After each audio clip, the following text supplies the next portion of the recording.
I hope आपकी तैयारी बढ़िया चल रही होगी एटॉमिक एनर्जी एजुकेशन सोसाइटी की जोनो पीडी के द्वारा आपको जो भी गाइडेंस दिया गया है। आई होप आपको बहुत हेल्पफुल साबित हुआ। काफ़ी कैंडिडेट के रिस्पॉन्स भी आए सर, काफ़ी हेल्पफुल रही है। कुछ बच्चों की टाइम टू टाइम अलग अलग तरह की डिमांड आती रहती है, तो हम उनके जहाँ तक देखिए मैं भी एक ह्यूमन बीइंग हूँ, तो जहाँ तक कोशिश रहती है आपको कस्टमाइज हेल्प प्रोवाइड करवाई जाती है। कुछ हद तक लिमिटेशन रहती है, लेकिन वो भी मैंने आपको बोला था 2-3 दिन का टाइम दीजिए, उसका वो चीज़ भी सॉर्ट आउट कर दी जाएगी। हर एक कैंडिडेट का जो भी क्वेरी है, जो भी डिमांड है, वो सारी पूरी की जाएगी। सिर्फ 2 से 3 दिन का टाइम चाहिए मुझे, ठीक है।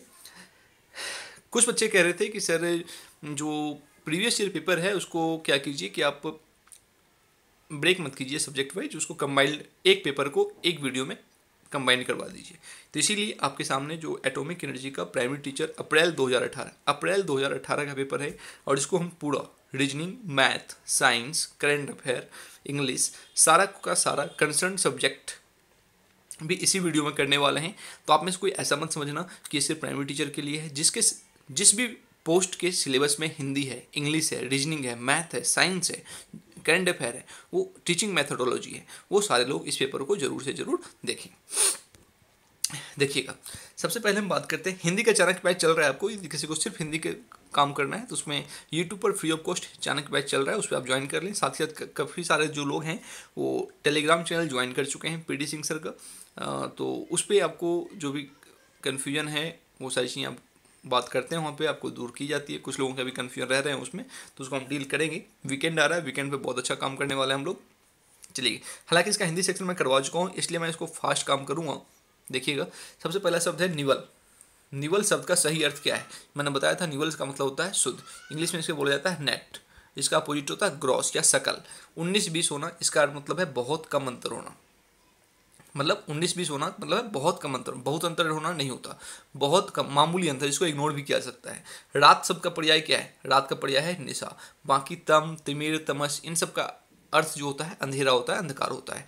झरना शब्द का पर्याय, झरना शब्द का पर्याय जलप्रपात होता है। भगनी मतलब बहन होता है। कीर्ति मतलब रचना होती है। मिथ्या मतलब झूठ होता है। सम्मुख शब्द की बात करें, सम्मुख शब्द का विलोम या विपरीत। सम्मुख का मतलब क्या होता है? आमने सामने। सम्मुख का अपोजिट पूछ रहा है, विलोम पूछ रहा है, तो उसका हो जाएगा विमुख। मौखिक शब्द का विलोम पूछ रहा है, फिर से समानार्थिक शब्द नहीं पूछ रहा है, ये पूछ रहा है विलोम शब्द क्या है, विपरीत शब्द क्या है, तो लिखित हो जाएगा। चिकना घरावना, कोई क्लास में कोई बच्चा ढीठ होता है उसके लिए हम यूज करते हैं, अरे तुम तो बिल्कुल चिकने घड़े हो, यानी तुम पर तो किसी बात का असर ही नहीं पड़ता है। तो इस मुहावरा का अर्थ क्या होगा? निर्लज होना। निर्लज होना यानी कितना भी समझाओ, कितना भी डांटो, कोई फर्क नहीं पड़ना। विद्या की चाह रखने वाला के लिए सार्थक एक शब्द क्या होगा? अनुसंधान करता नहीं, विद्यार्थी, लोलुप नहीं, लोलुप लालची होता है, विद्यार्थी सही है। नेक्स्ट चलिए, हिंदी को मैं जल्दी खत्म कर रहा हूँ क्योंकि हमें जो आज मेन काम करना है, हिंदी में तो करवा चुका हूँ चाणक्य बैच में ऑलरेडी, तो हमें जो मेन काम करना है उस पर हम काम करेंगे। मेन काम हमारा क्या है? इंग्लिश और बाकी सब्जेक्ट जो हम डिस्कस नहीं किए हैं अभी तक। निम्नलिखित वाक्यांशों में अशुद्ध शब्द छांटिए। तो अशुद्ध शब्द चंद्रमा, स्वच्छ, चांदनी, तीनों वर्ड करेक्ट है। इसमें राजनीति विज्ञान करेक्ट है। पृथ्वी, तल और आकाश, इसमें ये वाला स होगा, ये स नहीं होगा, ये गलत है। क्षेत्रीय विद्यालय, ये ठीक है। कवि की कल्पना से किसकी रचना होगी? कवि की कल्पना से कविता की रचना होगी। आगे चलिए, अब हम जो है इस पे काम करेंगे बढ़िया तरीके से। इंग्लिश का सेक्शन देख लेते हैं। इंग्लिश के सेक्शन में देखिएगा, पहला क्वेश्चन है a person pretending to be somebody he और सी इज नॉट, यानी एक ऐसा व्यक्ति जो किसी के जैसा बनने की नाटक कर रहा है, नौटंकी कर रहा है, लेकिन वो वास्तव में वो चीज़ नहीं है।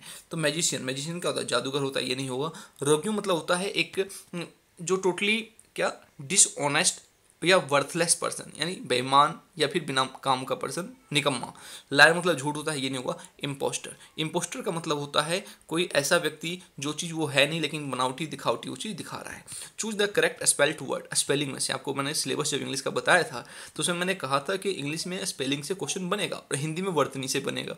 यहाँ पे देखिए स्पेलिंग से बना हुआ है एफ्लोरेसेंस, तो इसका जो करेक्ट स्पेलिंग है ना अच्छा, आप इसमें जो रेड मार्क लगा हुआ है, जैसे ये लगा हुआ है, ये लगा हुआ है, आप इसे मत जाना क्योंकि कई जगह गलत भी लगा हुआ है, ठीक है।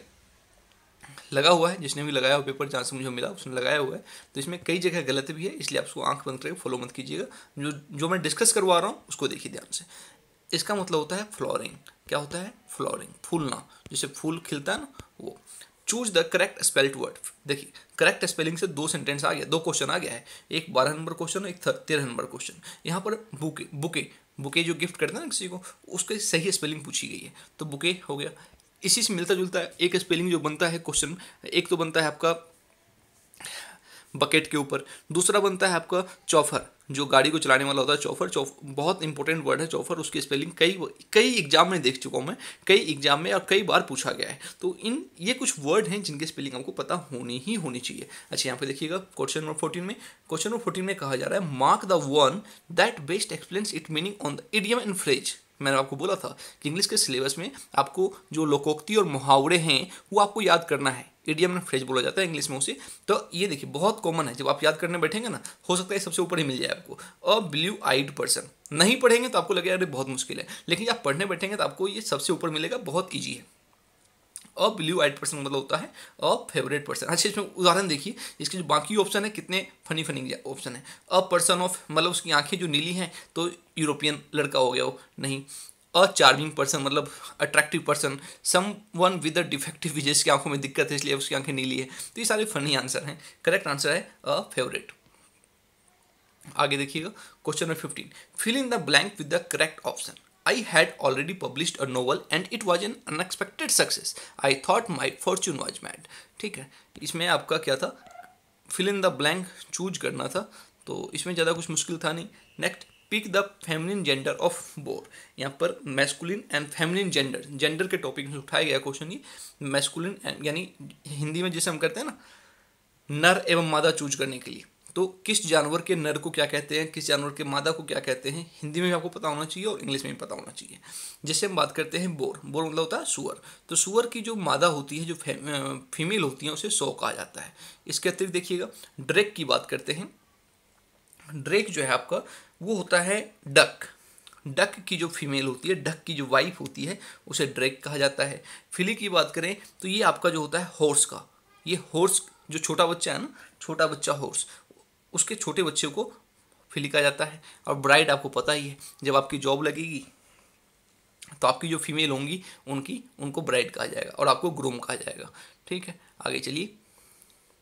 Fill in the blanks with correct option. I will meet him dash Saturday afternoon. ये प्रीपोजिशन, मैंने आपको बोला था प्रीपोजिशन जरूर तैयार करना है। यूज ऑफ प्रीपोजिशन आपको पता होना चाहिए कि इनका प्रयोग कहाँ होता है। ऑफ तो आपका दूसरा हो गया, इन का प्रयोग हो गया, आपका ऑन का प्रयोग हो गया। इस तरह के जो प्रीपोजिशंस हैं उनका यूज। तो जो डे है, डे दिन का नाम, उससे पहले कौन सा प्रीपोजिशन प्रयोग होगा, on. I will meet him on Saturday afternoon. अच्छा, क्वेश्चन नंबर 18 देखिएगा, और number of stars grouped together, यानी बहुत सारे स्टार्स का एक ग्रुप, बहुत सारे स्टार्स का एक ग्रुप क्या कहलाता है। Correct answer is constellation. क्या कहलाएगा, कॉन्स्टलेशन। या फिर हिंदी में बोलेंगे तो इसे तारामंडल, क्योंकि ये क्वेश्चन जो है ना इंग्लिश में पूछा गया है, लेकिन ये हिंदी में भी पूछा जा सकता है। तो आपको तारों का समूह तारामंडल कहलाता है या नक्षत्र कहलाता है। अच्छा, कॉमेट क्या होता है, कॉमेट को कहते हैं पुच्छल तारा। क्या कहते हैं, पुच्छल तारा। एक जलता हुआ सा सूर्य का चक्कर लगाता रहता है, ऑर्बिट का मतलब होता है परिक्रमा पथ, जिसमें कोई भी जो अंतरिक्ष वस्तु है वो उसका जो रास्ता होता है, जिस रास्ते पर घूमता रहता है, वो ऑर्बिट कहलाता है। जैसे प्लेनेट का अपना एक ऑर्बिट है, जो सैटेलाइट हम भेजते हैं उसका भी एक ऑर्बिट है, एक फिक्स रास्ता होता है किसी भी चीज़ का जो ऊपर में घूमता है। सोलर सिस्टम में क्या होता है कि एक सन होता है, यानी एक स्टार, उसके प्लेनेट और satellite.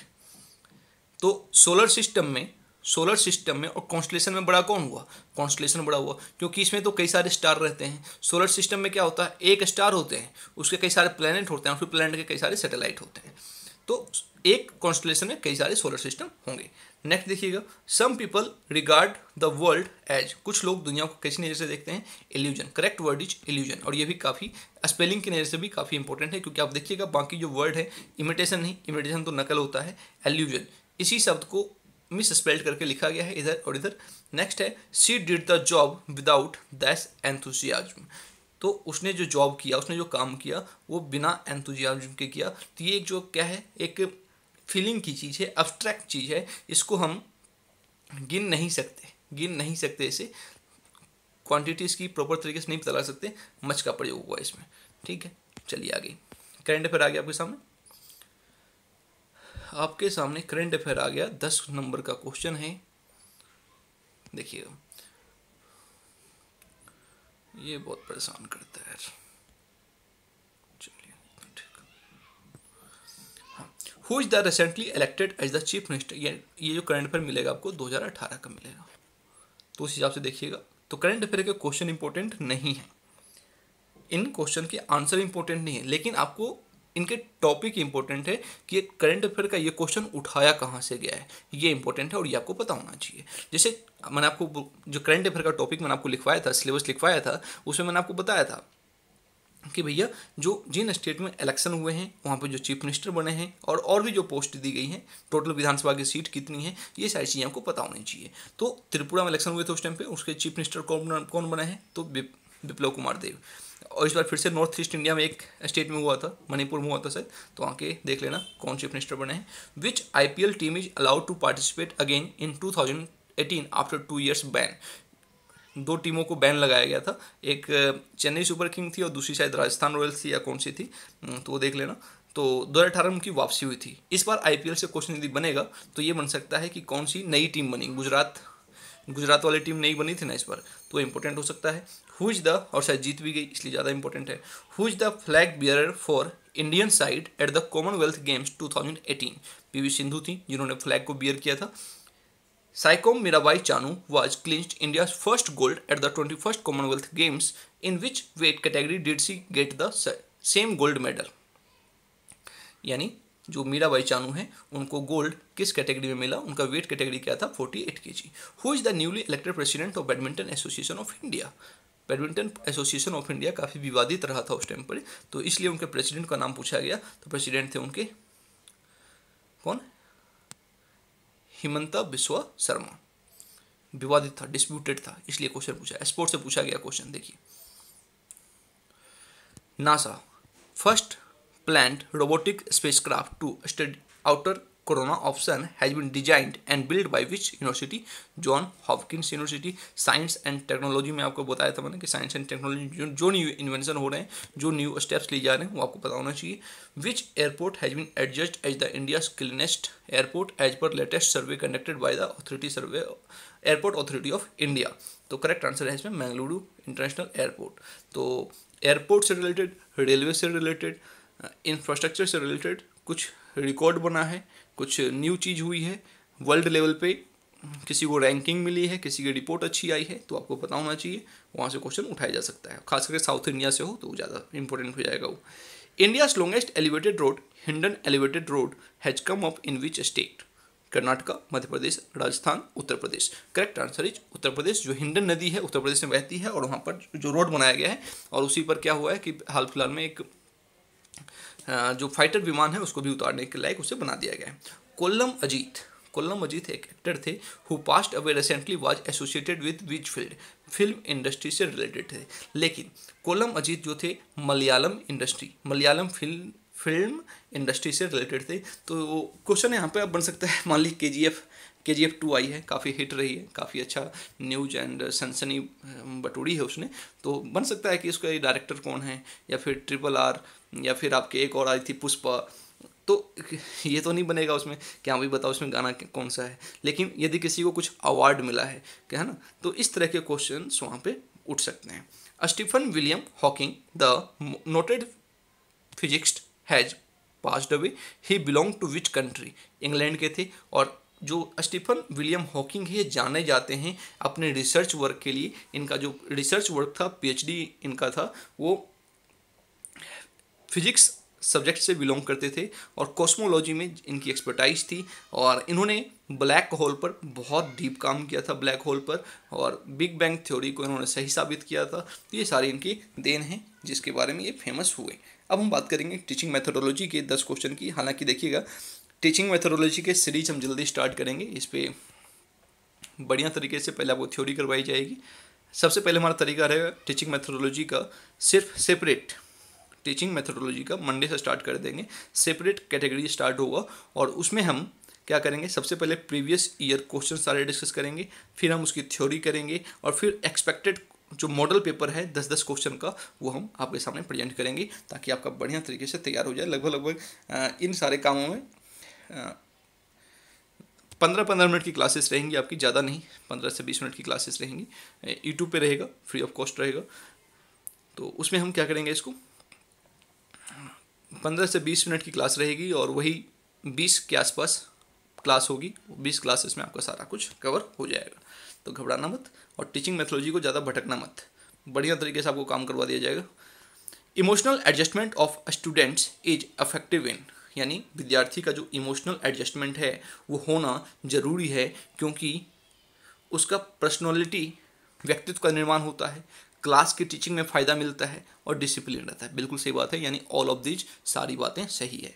Black board can be included in which group category of teaching add. Black board को हम एक टीचिंग एड के तौर पे यूज कर सकते हैं, और जब आपका स्किल टेस्ट होगा तो वहाँ पर तो खास करके ब्लैक बोर्ड ही आपका, जिसे कहते हैं ना हारे का सहारा बाबा श्याम हमारा, तो आपका यही रहेगा कि हारे का सहारा बाबा ब्लैक बोर्ड हमारा, क्योंकि टॉपिक कोई भी रहे आप उतना ज़्यादा टीचिंग एड बना के नहीं ले जा सकते।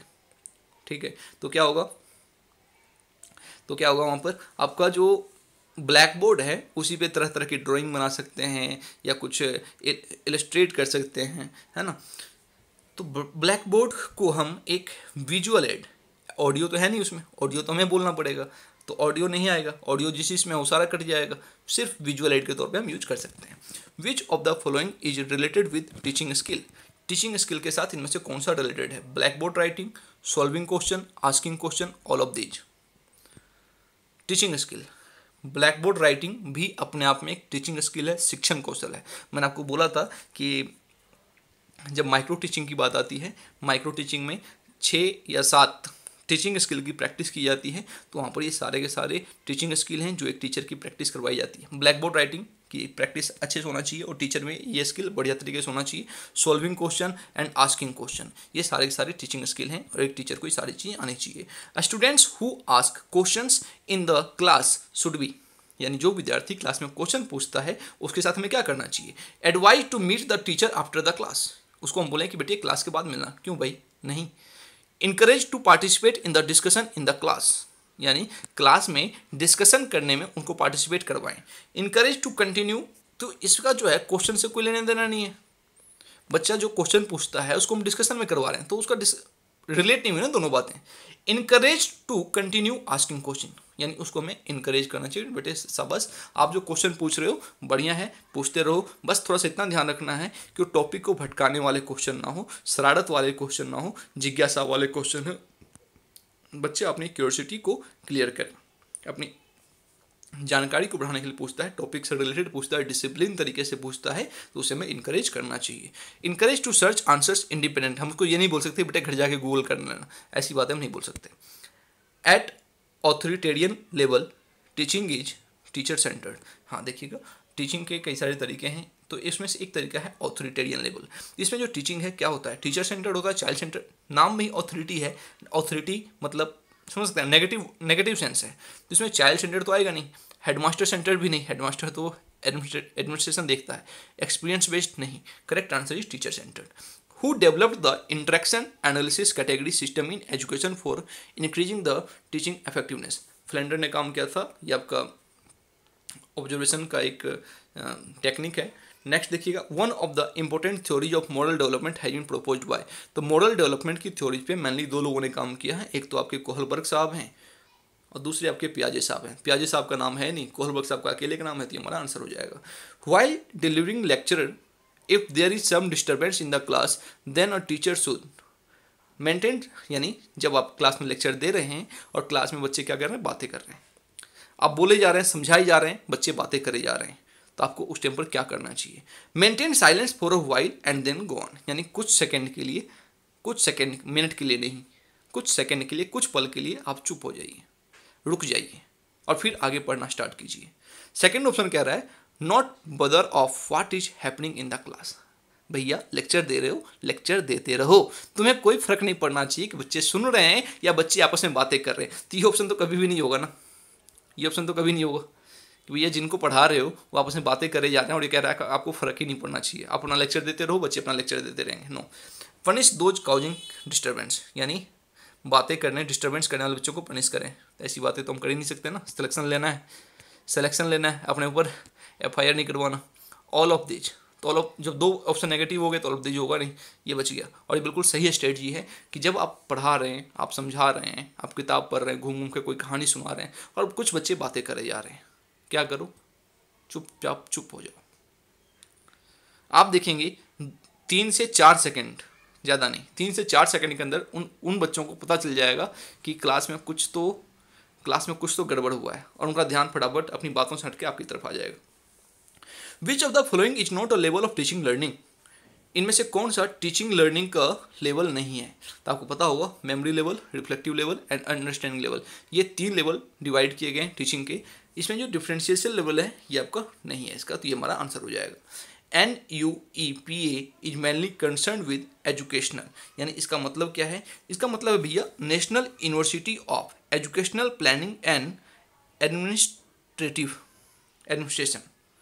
तो इसका जो संबंध है, किससे संबंध है? प्लानिंग से है, यूनिटी से है नहीं, सुपरविजन से है नहीं, इवोल्यूशन से है नहीं। आगे चलो रीजनिंग की बात कर लेते हैं। पहला क्वेश्चन है find out the correct answer figure that should come next in the sequence. यहाँ पर देखिएगा, पहले फेस इधर था, फिर इधर कॉर्नर में हो गया, फिर इधर हो गया, फिर इधर हो गया, अब जो होगा वो इधर होगा, इधर यानी थर्ड यानी ये करेक्ट, यानी 45 डिग्री लेफ्ट की तरफ घूमता जा रहा है। Find out the correct answer figure out, इसमें देखिएगा 4 लोग हैं, चारों की मुंडी अंदर है। अब यहाँ पर क्या हुआ, यहाँ पर 3 की मुंडी अंदर है, इसकी मुंडी बाहर की तरफ हो गई। यहाँ पर क्या हुआ, अब यहाँ पर ये दोनों स्थिर हैं, इन दोनों ने अपनी पोजीशन बदल ली। अब यहाँ पर क्या हुआ, बाकी सारे स्थिर हैं, इसने अपनी पोजीशन बदल ली। तो अब क्या होगा, आगे चल के जो ये दोनों हैं, ये और ये, इनकी पोजीशनिंग बाहर की तरफ हो जाएगी, अंदर की तरफ हो जाएगी, ठीक है, और ये दोनों बाहर की तरफ रहेंगे। तो इसमें देखिए जो अंदर की तरफ हो, हाँ ये ठीक है, ये देखिए अंदर हो गया, ये अंदर हो गया, और ये बाहर है, ये बाहर है। तो चौथा करेक्ट है इसमें। Choose the correct option to fill in the blank space. XYA XYC, ये जो है सीरीज इंटरवल सीरीज है, जैसे XYA XYB XYC। अब यहाँ पर देखिए XYC XYD CD, यहाँ पर आ जाएगा XYE यानी B करेक्ट आंसर है। आगे चलो रीना सीरीज, मैंने आपको बताया था कि बहुत इंपॉर्टेंट है, सीरीज में क्वेश्चन बनेगा।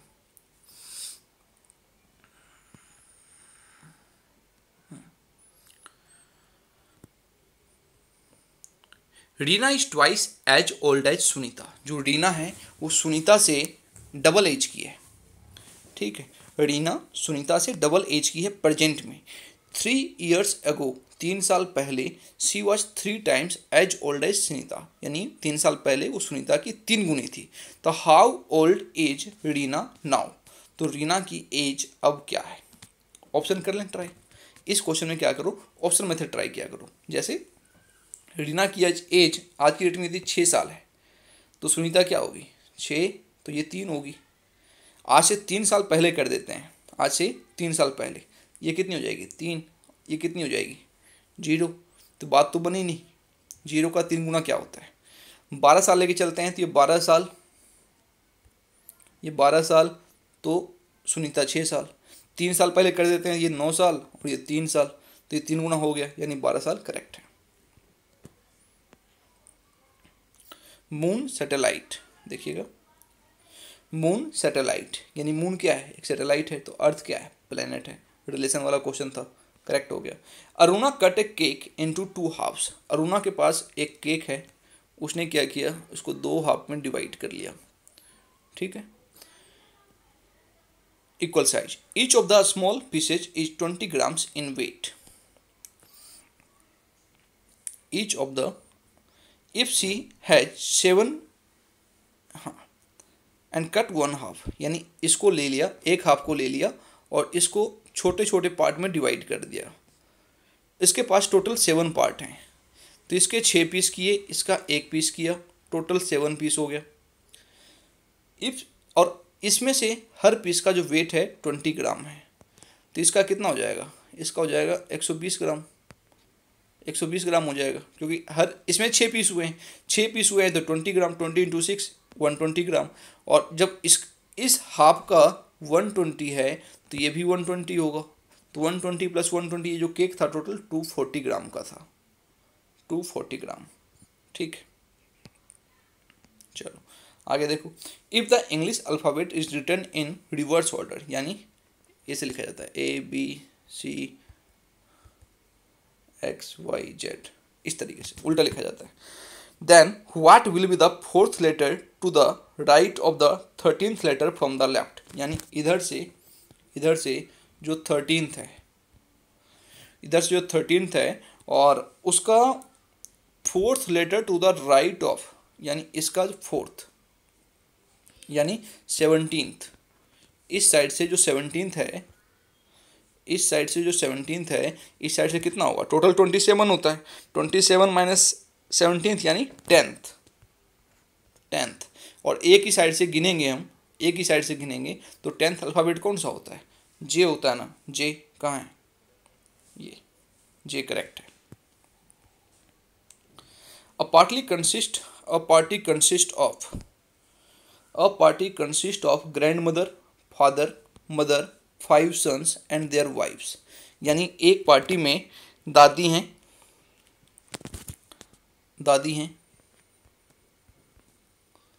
ठीक, इनके नीचे फादर है, मदर, तो वन फीमेल। अब यहाँ पर टोटल 1 2 3 4 5 हस्बैंड वाइफ हैं, और इनके नीचे 2 सन 1 डॉटर हैं। तो देखिए फीमेल टोटल कितनी होगी, 1 2 3 4 5 6 7 8 9 10 11 12, टोटल 12 फीमेल हो जाएंगे इसमें, क्योंकि हर एक बेटे की एक वाइफ है और एक बेटी है, इस तरीके से हमने इसको काउंट किया है। The Taj Mahal is in Agra and Agra is in India, therefore the Taj Mahal is in India. सही बात है भाई, बिल्कुल सही बात है। मैं घर में हूँ, एक पेन है जो मेरी पॉकेट में है, और मेरी जो पॉकेट है, मेरी जो शर्ट है मेरे घर में है, तो पेन कहाँ है, वो पेन मेरे घर में है। बिल्कुल सही स्टेटमेंट है। चलिए इसको हम हटाते हैं और फिर दोबारा स्टार्ट करते हैं। X was born on March 6, 1993. The same year independence day was celebrated, यानी उसी ईयर में 15 अगस्त 1993 को क्या था, फ्राइडे था। Find out the birth day of x, तो हमें क्या करना है, 15 अगस्त से 6 मार्च की तरफ रिवर्स में आना है, मंथ काउंट करने हैं, डेज काउंट करने हैं, 7 से डिवाइड करना है, और उस तरीके से रिवर्स में आकर के जो हमारा डेज को पता लगाने का तरीका होता है रीजनिंग में, मैंने आपको बोला था time and calendar, clock and calendar जरूर करना है, उसी में से क्वेश्चन है। करेक्ट आंसर इसमें थर्सडे है, ठीक है, आप इसे चेक कर लेना एक बार। अब देखिएगा कंसर्न सब्जेक्ट की बात करते हैं। कंसर्न सब्जेक्ट जो कि मोस्टली लोग डिमांड कर रहे थे कि कंसर्न सब्जेक्ट करवाइए, कंसर्न सब्जेक्ट करवाइए, कंसर्न सब्जेक्ट आपके सामने है। देखिए सबसे पहले कंसर्न सब्जेक्ट में आपके सामने जो क्वेश्चन है, साइंस से क्वेश्चन है। फूड कैंस, जो फूड की कैन होती है जिसमें खाने की पैकिंग होती है, are coated with tin and not with zinc, यानी उसकी जो कोटिंग होती है खाने की कैन की, उसको कोटिंग टीन से किया जाता है, जिंक से नहीं किया जाता। क्यों?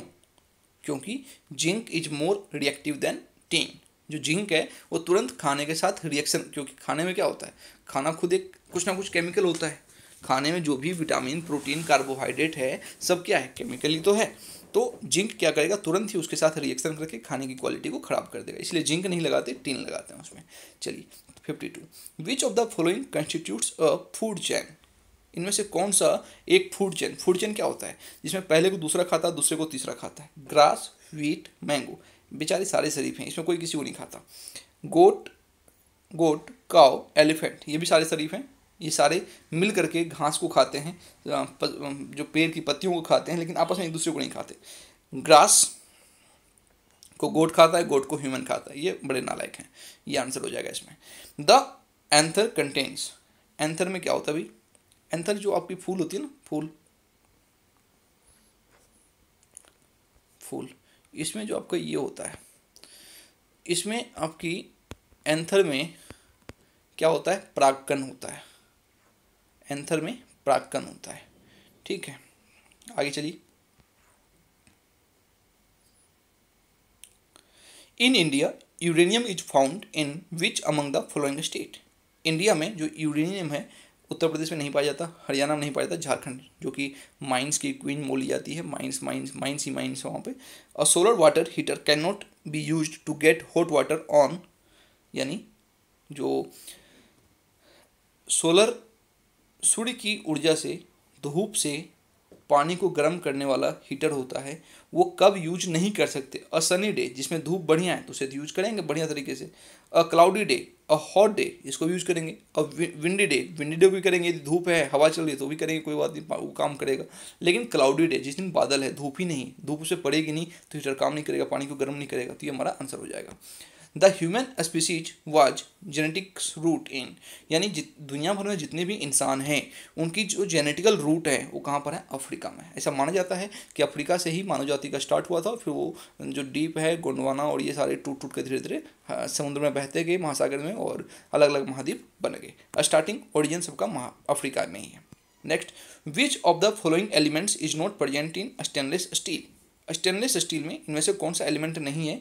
तो आयरन भी होता है इसमें। मैंने आपको बोला था, आपको पता होना चाहिए, अच्छे से तैयार करके जाना कि कौन सा मतलब एलिमेंट को बनाने के लिए कौन कौन सा एलिमेंट मिल करके, कौन कौन सा मेटल को बनाने के लिए कौन कौन सा एलिमेंट मिलता है। मिक्सचर वाला किस किस चीज़ को मिला करके क्या बनता है, वो टॉपिक आपको साइंस में तैयार करके जाना है। तो स्टेनलेस स्टील को बनाने के लिए क्रोमियम, निकेल और आयरन का इस्तेमाल होता है, टंगस्टन उसमें नहीं होता है। ये हमारा आंसर हो जाएगा tungsten. Which of the following can't be used to make a solar cell? Solar cell को बनाने के लिए इसमें से क्या यूज नहीं कर सकते? तो गैलियम को यूज नहीं कर सकते। गैलियम को यूज इसलिए नहीं कर सकते क्योंकि गैलियम को बोला जाता है लिक्विड मेटल। मेटल तो है, गैलियम जो है मेटल तो है, लेकिन लिक्विड मेटल है। लिक्विड मेटल क्यों है, कैसे है? क्योंकि इसको जब आप हाथ में लेंगे ना तो आपके हाथों की गर्मी से ही ये पिघल जाएगा। तो जब आप सोचिए, जब हाथों की गर्मी से पिघल जाएगा तो ये सूर्य की ऊर्जा, सूर्य की एनर्जी को कैसे बर्दाश्त कर पाएगा? यानी ये हमारा करेक्ट आंसर है। Which of the following is not associated with Fleming's left hand rule? Fleming का जो लेफ्ट हैंड का रूल है ये करंट से रिलेटेड है, करंट से, मैग्नेटिक फील्ड से रिलेटेड है। ठीक है, तो नोट कह रहा है, नोट तो मैग्नेटिक फील्ड रिलेटेड है, फोर्स रिलेटेड है, करंट रिलेटेड है, रेजिस्टेंस से रिलेटेड नहीं है। नेक्स्ट चलिए, the frequency of direct current, जो डीसी होता है, डीसी की फ्रीक्वेंसी होती है टोटल जीरो हर्ट्ज होती है। एवरी हॉट ऑब्जेक्ट एमिट्स, यानी हर एक गर्म चीज़ से क्या निकलती है? इंफ्रारेड किरणें निकलती है। थायराइड ग्लैंड, हमारी जो बॉडी है उसमें जो थायराइड ग्लैंड है वो कहाँ स्थित है? कहाँ पर स्थित है भाई? इन द नेक रीजन, हमारे गले में होती है। इसीलिए किसी की बॉडी में यदि थायराइड ऊपर नीचे हो जाता है तो आप देखेंगे कि उसकी गले में सूजन आ जाती है, गला बहुत ज़्यादा मोटा सा हो जाता है। Name the gas which turns fat and oil containing food rancid, यानी उस गैस का नाम बताइए, जो किसी खाने में फैट और ऑयल होता है तो उस खाने को क्या करता है? वो गैस खराब कर देता है, बासी कर देता है। वो गैस है ऑक्सीजन। नाइट्रोजन नहीं है। नाइट्रोजन क्या करता है? नाइट्रोजन इस चीज़ से बचाता है, क्योंकि नाइट्रोजन जो है ना फैट एंड ऑयल से रिएक्शन नहीं करता है। इसीलिए चिप्स वगैरह हम देखते हैं ना, आप कहते हैं कि हवा बिकता है। चिप्स का पैकेट में चिप्स थोड़ा सा होता है, 20% जगह में चिप्स होता है, 80% जगह में हवा होती है। तो जो हवा होती है वो हवा होती है नाइट्रोजन, क्योंकि नाइट्रोजन जो है वो चिप्स में जो तेल है, जो फैट है, उसे रिएक्शन नहीं करेगा, उसका टेस्ट खराब नहीं करेगा। लेकिन यदि इसमें नॉर्मल हवा भर दिया तो नॉर्मल हवा में क्या हुआ? 21% ऑक्सीजन है, तो ऑक्सीजन क्या करेगा? फैट एंड ऑयल से रिएक्शन कर लेगा और उसकी क्वालिटी को खराब कर देगा। अच्छा, in the equation NaOH plus HNO3 is equal to NaNO3 plus H2O, NaNO plus nitric acid is, इसमें जो नाइट्रिक एसिड है, इसमें जो नाइट्रिक एसिड है वो किस तरीके से काम करता है? तो इसमें नाइट्रिक एसिड एक एसिड के तौर पे काम करता है। नेक्स्ट, अ डायनेमो कन्वर्ट्स, डायनेमो हमको पता होगा, जो साइकिल में लाइट वगैरह लगी होती है, उसमें साइकिल में जो लाइट है उस लाइट को कहीं से एनर्जी नहीं चाहिए होता है, उस लाइट को कहीं से एनर्जी नहीं चाहिए होता, बस क्या होता है भाई, सिर्फ जो पहिया घूमता है उसी पहिए की एनर्जी को वो इलेक्ट्रिकल एनर्जी में कन्वर्ट कर देता है। Mechanical energy into electrical energy में कन्वर्ट होता है यहाँ पर। नेक्स्ट देखिएगा, मैथ का पोर्शन स्टार्ट होता है आपका यहाँ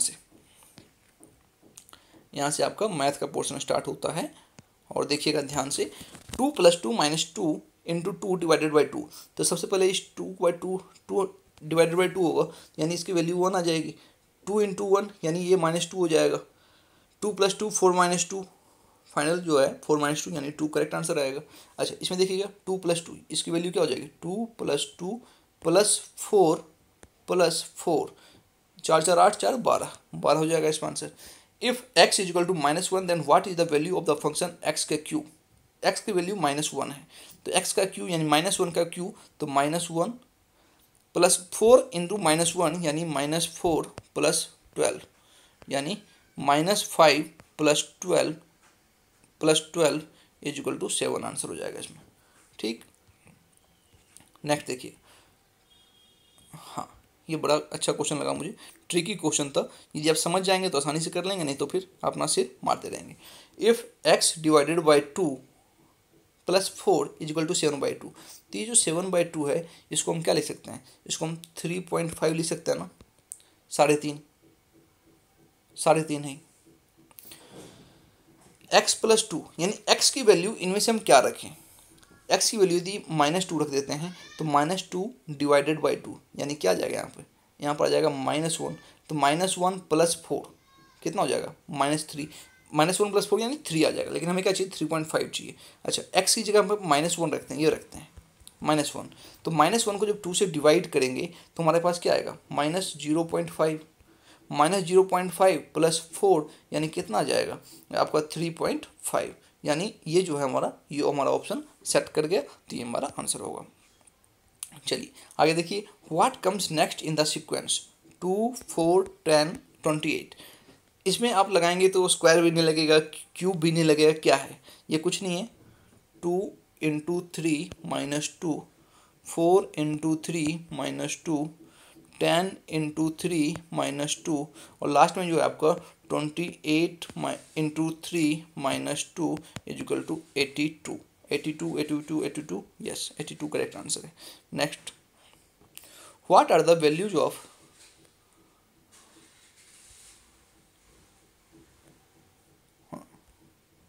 देखने थोड़ा आसानी होगा।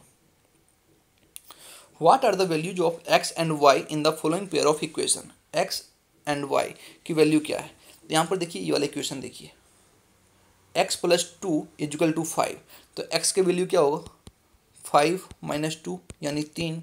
देखिए x की वैल्यू 3 है कहीं, x की वैल्यू यहाँ पर 3 है, ऐसे हम क्रॉस वेरीफाई भी कर लेंगे। y की वैल्यू 6 है, यहाँ पर y की वैल्यू 6 लगा दीजिए। x की पावर 2 यानी 3 की पावर 2 कितना हो जाएगा, 9 × 6 यानी 54 हो जाएगा।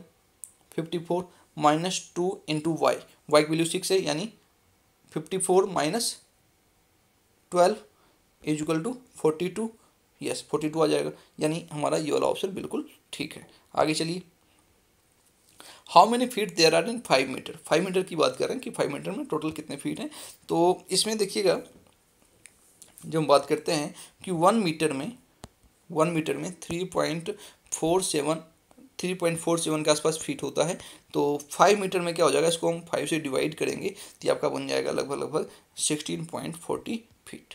नेक्स्ट, ये क्वेश्चन भी बढ़िया है, बिल्कुल बेसिक क्वेश्चन है, बिल्कुल ही बेसिक क्वेश्चन है।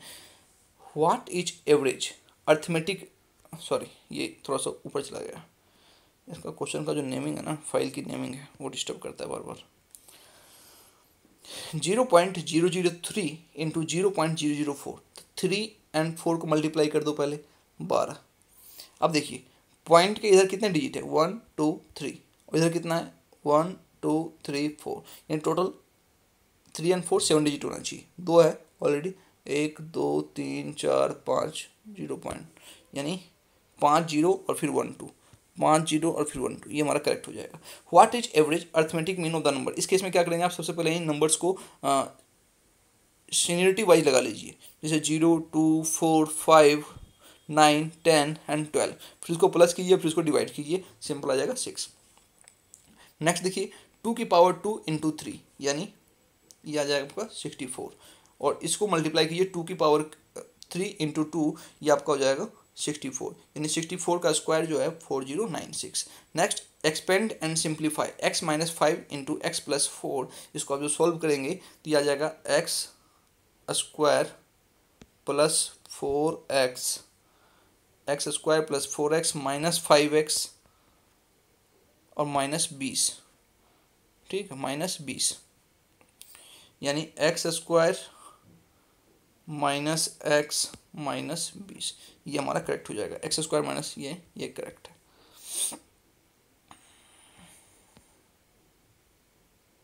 चलिए आगे देखिए, 20% ऑफ 2, 20% ऑफ 2 यानी 2 का 20%,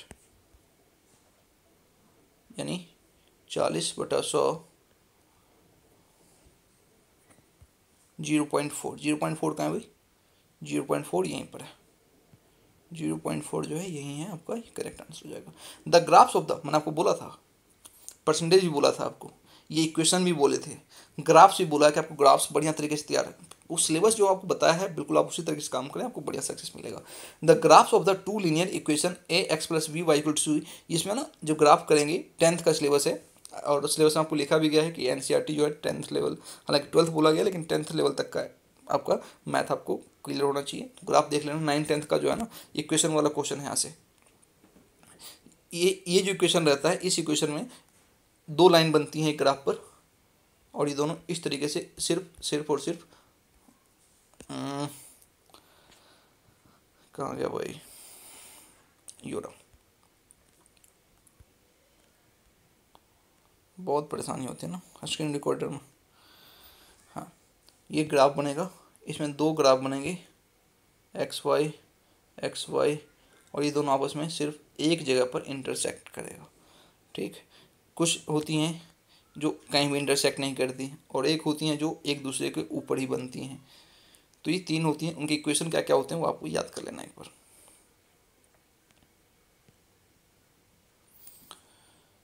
हाँ, एक कमेटी में 2 टीचर और 4 स्टूडेंट होते हैं, तो यदि आपके पास 5 टीचर हैं और 10 स्टूडेंट हैं तो टोटल कितने कमेटी बन सकती है, यानी पॉसिबिलिटी कितनी है।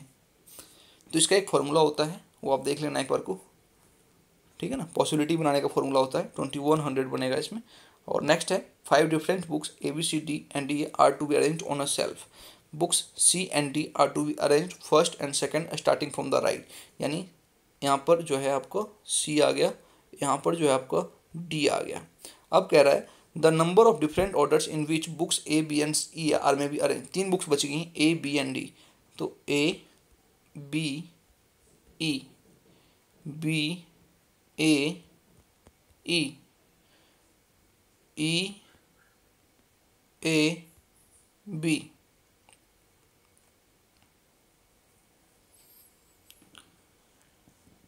ठीक है, ये इस तरह का चलता रहेगा। करेक्ट आंसर आपका ये हो जाएगा। Next, the mean of a data set is equal to 10 if you add, देखिएगा ये मीन में से क्वेश्चन लिया गया है कि यदि किसी नंबर्स का जो एवरेज है, मीन है, 3 संख्या है ABC, इसका जो मीन है वो x है। अभी तीनों संख्या में मैं +5 +5 +5 कर देता हूँ तो मीन भी क्या होगा, +5 हो जाएगा। यदि इन तीनों संख्याओं में -2 -2 कर देता हूँ, मीन भी क्या हो जाएगा, -2 हो जाएगा। यानी किसी संख्या में यदि same number, equal number plus किया जाता है तो मीन में उतना ही नंबर प्लस हो जाता है, और इक्वल नंबर माइनस किया तो मीन में उतना ही नंबर माइनस हो जाता है, ठीक है। आगे चलिए, true a straight line in same plane which never meet are, यानी 2 ऐसी रेखाएं जो 2 चलती रहती हैं, मिलती कभी नहीं है, वो पैरेलल लाइंस कहलाती हैं। Next, opposite angles of any quadrilaterals inscribed in a circle,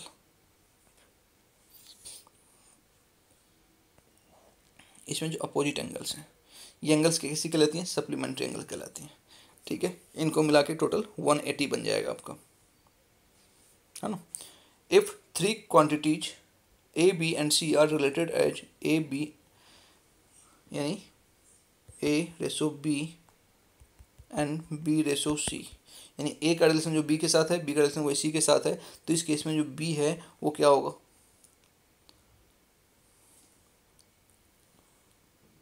mean proportion हो जाएगा, मीन प्रोपोर्शनल, मीन बन जाएगा एक तरह से। Next, value of third proportional to 4 and 12 should be, 4 12, यहाँ पर देखो उसी से लेटर आ गया, यहाँ पर क्या होगा, तो ये क्या है, इसका रिलेशन क्या है, इंटू 3, तो इसका रिलेशन क्या हो जाएगा, इंटू 3 यानी 36। चलिए इंग्लिश का पैसेज है, the passage tells us that dogs, ये जो पैसेज है, the dog is a very intelligent animal and it can be train for many duties, यानी डॉग्स की महिमा मंडन, डॉग्स का जो है महिमा मंडन किया जा रहा है, और डॉग्स को आर्मी में किस तरीके से ट्रेन करके और ट्रैकर्स वगैरह में यूज किया जाता है उसके बारे में है। The passage tells us that dogs can be train to do different kind of work, or capable of difficult work, or of difficult type, alone or great help of mind. तो यहाँ पर जो बात की जा रही है, डॉग अपने आप में नहीं है, उसको ट्रेनिंग भी जरूरत पड़ती है, ट्रेनिंग का भी महत्व दिया गया है इसमें, तो can be trained to do different kinds of work. Next, medals are awarded to some dogs for being able to perform difficult work, for serving as sentries, working with the public, police and the brave deed, यानी जिस तरीके से हमारे army के जवान, police के जवान बहादुरी के काम करते हैं तो उन्हें प्राइज मिलता है, उसी तरीके से यदि डॉग्स कोई बढ़िया बहादुर के काम करते हैं तो उन्हें भी अवार्ड दिया जाता है। The passage implies that only dogs are faithful but not man, नहीं इस तरह की कोई बात नहीं की गई, man would have felt helpless without dogs, no the dog has certain qualities that, इसमें पैसेज को सॉल्व करते टाइम एक बात का ध्यान रखना, पैसेज को सॉल्व करते टाइम एक बात का ध्यान रखना, सिर्फ एक बात का गांठ बांध लो कि अपना दिमाग नहीं लगाना है, पैसेज में जो बात की गई है वही यूज करना है। The passage implies that only dogs are faithful but, अब यहाँ पर कोई इमोशनल हो गया कि हाँ सही बात है यार, इंसान मतलब जिसने व्हाट्सएप पे बहुत सारे स्टेटस देख रखे हैं है ना, वो क्या कहेगा, नहीं नहीं कुत्ते फेथफुल होते हैं सारे, इंसान फेथफुल नहीं होते, कुत्ते इंसानों से ज़्यादा अच्छे हैं। तो इस तरह की जब आपकी जो इमोशंस आपके ऊपर हावी होने लगेगा तो आपका दिमाग वहाँ पर हार जाएगा, ठीक है। थर्ड करेक्ट है आपका, the dog has certain qualities that make it man's trustworthy companion. Next, the phrase aristocratic bloodhound in the passage mean a mongrel dog, a dog fond of blood, dog को पालने के बारे में कहा जाता है कि एरिस्टोक्रेटिक होते हैं, तो the dog kept bye wealthy people, यानी डॉग का जो पालन पोषण किया जाता है ज़्यादातर लोग शौकिया तौर पे अपना स्टेटस दिखाने के लिए, अपना पैसा दिखाने के लिए, अपने आप को साबित करने समाज में कि देखियो मैं डॉग पालता हूँ, इस पर्पज से ज़्यादा लोग करते हैं, उसके बारे में बात की जा रही है। Choose the synonym of the word bravery, जो ब्रेवरी शब्द है उसका सिनोनिम सेम अर्थ का क्या होगा, तो फियरफुलनेस यानी डरपोक हो गया, फीबलनेस भी नहीं, वीकनेस भी नहीं, ये तीनों सेम मीनिंग के हैं, ये आपका हो गया craziness. What is a mongrel, mongrel क्या भी, तो मोंगरेल जो है एक टाइप ऑफ डॉग है, डॉग की एक प्रजाति है, उसका एक टाइप है। Choose the meaning of the word companion, companion का जो सेम मीनिंग का वर्ड होगा बर्डी, आर्मी में बहुत यूज किया जाता है, आर्मी में डिफेंस में बडी शब्द बहुत इस्तेमाल होता है, यानी जो लोग साथ में रह करके मिशन पे जाते हैं तो उनके लिए बड़ी शब्द इस्तेमाल किया जाता है। Choose the antonym of the word intelligent, intelligent शब्द का नेगेटिव ढूंढना है, यानी इसका दुश्मन ढूंढना है, यानी इसका अपोजिट ढूंढना है, तो इंटेलिजेंट का अलर्ट, ब्राइट, ये भी सारे क्या हैं, पॉजिटिव हैं। क्लेवर पॉजिटिव है, फुलिश करेक्ट हो जाएगा। हिंदी का देख लें, हड्डियों के बीच के भाग मज्जा में ऐसे बहुत से कारखाने होते हैं, यानी हमारी बॉडी के बारे में बात की जा रही है। ये जो पैसेज है, मतलब पैसेज देखते ही आपको पहचान सबसे पहले माइंड में सेट करना है कि ये किस थीम से लिया गया है। तो यहाँ पर जो थीम है हमारे एक तरह की बायोलॉजी से समझ सकते हैं, हड्डियों के बारे में, ब्लड के बारे में बात की जा रही है। अब क्वेश्चन देखिए, रक्त कणों की रचना कहाँ होती है, हड्डियों के बीच, निर्माण कक्षों में, मज्जा में, पौष्टिक आहार में। तो इसमें पहले लाइन में इसका आंसर है कि हड्डी जो रक्त कण है उसकी रचना होती है हमारे अस्थि मज्जा में। नेक्स्ट, रक्त निर्माण के लिए कच्चे माल की जरूरत होती है, विटामिन की, प्रोटीन की, ए वो बी, यहाँ बिल्कुल सही बात है। रक्त को निर्माण करने के लिए विटामिन और प्रोटीन दोनों की जरूरत होती है। अच्छा, हमारे मसल्स में जो टूट फूट होती है उसको रिपेयर करने के लिए किसकी जरूरत पड़ती है, उसके लिए हमें प्रोटीन की जरूरत पड़ती है। इसीलिए एक्सरसाइज करने वाले लोग प्रोटीन का इंटेक ज़्यादा करते हैं। यदि आप थकान फील करते हैं तो अपनी बॉडी में, अपने डाइट में प्रोटीन का इंटेक बढ़ा लीजिए, तब थकान आपकी थोड़ी सी कम होगी। नेक्स्ट, जरूरत शब्द का समानार्थी शब्द क्या होगा, जरूरत का समान अर्थ वाला, प्रचुरता, उपयोगिता, मांग, आवश्यकता। तो जरूरत का प्रचुरता नहीं होगा, मांग नहीं होगा, उपयोगिता, आवश्यकता, मुझे इस चीज़ की ज़रूरत है, मुझे इस चीज़ की आवश्यकता है, सेम मीनिंग है ना, तो आवश्यकता सही हो गया। मुझे ज़्यादा से ज़्यादा सब्सक्राइबर की ज़रूरत है, ठीक है ना, मुझे ज़्यादा से ज़्यादा सब्सक्राइबर की ज़रूरत है और मुझे ज़्यादा से ज़्यादा सब्सक्राइबर की आवश्यकता है, सेम मीनिंग है ना, तो फटाफट चैनल को सब्सक्राइब कर दो। रक्त रक्त शब्द के लिए समानार्थी शब्द क्या होगा? लाल पदार्थ, रुधिर, लौह तत्व, प्रोटीन। तो रक्त के लिए लाल पदार्थ, लौह तत्व, प्रोटीन नहीं। अच्छा, लौह तत्व जो है वो रक्त के लिए फायदेमंद होता है ना, आयरन की जरूरत पड़ती है। लेकिन यहाँ पे समानार्थी शब्द की बात की जा रही है तो रुधिर शब्द होगा। रुधिर का मतलब ब्लड ही होता है। रक्तदान के संबंध में प्रायः क्या समझा जाता है? इससे कमजोरी होती है, या अप्राकृतिक है, या अशुभ होता है, कमजोर दिल वालों के लिए नहीं है। तो रक्तदान जो है भाई, रक्तदान से कमजोरी होती है, ये हमारे समाज में एक मिसकंसेप्शन बना हुआ है, इसलिए लोग ब्लड डोनेट करना नहीं चाहते, आगे नहीं आते हैं। जबकि ऐसा कुछ नहीं है। बॉडी क्या करती है, ब्लड जो डोनेट किया जाता है उस ब्लड को अपने आप फटाफट रिकवर कर लेती है। और बल्कि ऐसा कहा जाता है कि हमें टाइम टू टाइम डोनेट करना चाहिए, ताकि हमारी जो बॉडी है वो ब्लड को बनाती रहे और हमारी बॉडी में नए नए ब्लड आए, पुराना ब्लड ही ना घूमता रहे। नेक्स्ट, निराधार। निराधार शब्द का अर्थ है आधार कार्ड। इनको पता चल गया, सरकार आधार कार्ड मांग रही है, तो सरकार को खुश कर दो आधार कार्ड बोल करके। निराधार, निर्धन नहीं होगा। धारदार, हथियार की बात नहीं हो रही है। आधारहीन, आधारहीन। रक्तदान पर शरीर से निकले खून की पूर्ति, यानी जो ब्लड डोनेट करते हैं तो उस टाइम पर हमारे बॉडी से जो खून निकलता है वह संभव नहीं है, उसकी पूर्ति संभव नहीं है, ऐसा नहीं है। तो आदमी मर जाएगा। एक बार जो बॉडी से निकल गया ब्लड, वो आएगा ही नहीं। उपचार से की जाती है, यानी जिसने ब्लड डोनेट किया उसको ब्लड दोबारा चढ़ाया जाता है, तो ऐसा भी नहीं होता।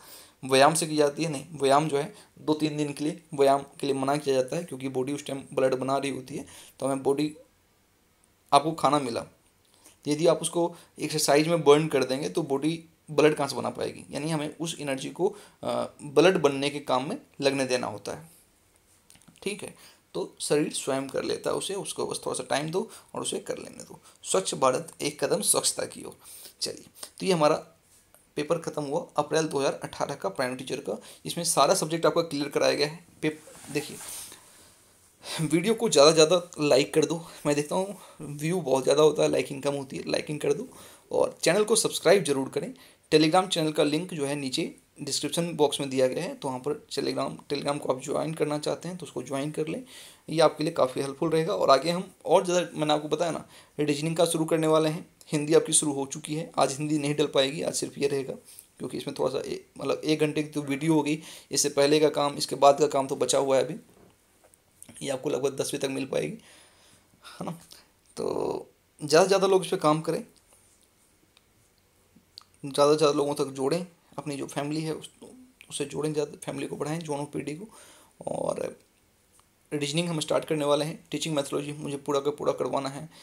इंग्लिश में वोकैब सेक्शन करवा देंगे, इडियम फ्रेजेस करवा देंगे, ठीक। और हो सकेगा कोशिश करेंगे साइंस वगैरह के जो फैक्ट्स हैं वो भी आपसे करवाया जाएगा, ठीक है। बाकी चलिए, बाकी बातें अगली वीडियो में। तब तक के लिए गुड नाइट।